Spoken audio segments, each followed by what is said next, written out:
Alrighty. So hopefully you have finished and completed closed notes for 16.1 well as respond to those historical documents. Now we're going to look at 16.2, Congress and the Remaking of the South. Remember that Johnson and the Radical Republicans do not get along. One of the first things the Radical Republicans did, and probably one of the most noteworthy, was they created the Freedmen's Bureau, and it definitely tried to improve the economic plight and increase opportunity for former slaves.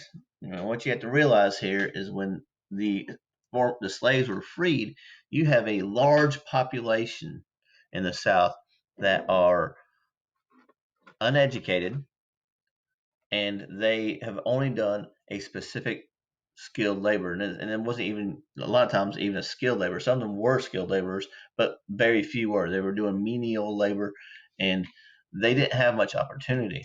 So the Freedmen's Bureau tried to help them make that transition. You have a major economic problem when you have that many people joining the workforce that do not have the skills necessary to succeed. And one of their goals was to create public schools that would help educate these former slaves.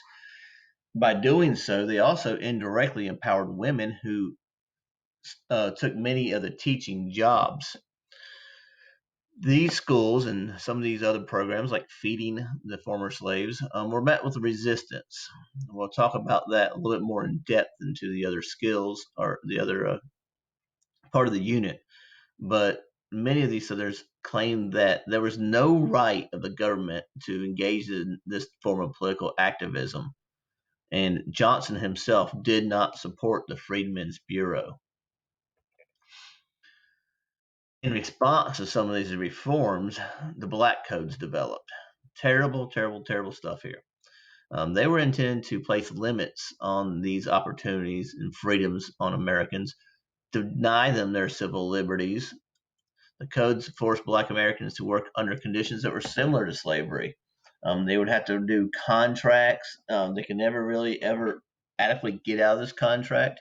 They were stuck, often not owning land, and as a result, some of the African Americans, the former slaves, migrated west, which we'll get into in the next unit.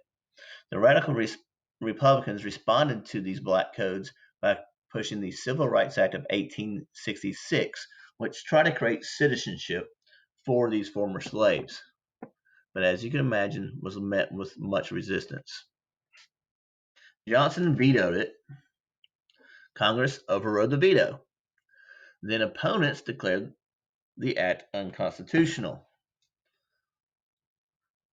Then radical Republicans, in response, knowing that the Civil Rights Act of 1866 would not accomplish what it was intended to do, started work on the 14th Amendment that would provide the African Americans with equal protections of the laws by declaring them citizens.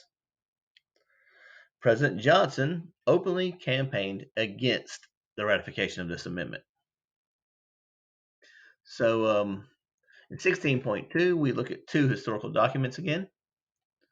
We have here, I'm going to have you do a tacos. Tacos is responding to a political cartoon. What you should do is pay attention to the time in which it's set, which should be pretty easy given that the fact that is it has to be during Reconstruction. You know that. What's going on in the political cartoon? Are there any captions? Are there objects that are important to understand it? Are there symbols that are important to understand it? And in the bottom highlighted paragraph is where you put your what was the point of the political cartoon, what was trying to be achieved by the cartoonist. Remember, political cartoons don't mean funny.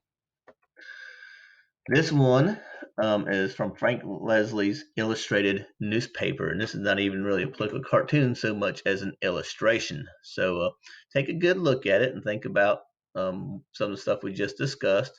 Pay attention to what's in the picture and complete your taco. There's where you'll put your taco. The second historical document is an excerpt from the Texas Black Codes, and you can read the law there. And I have you again do a hippo. All right. So there's your two historical documents for 16.2. You should dedicate yourself a day of instruction for this. Remember that if you struggle in any way, shape, or form, feel free to message me. And I am going to stop.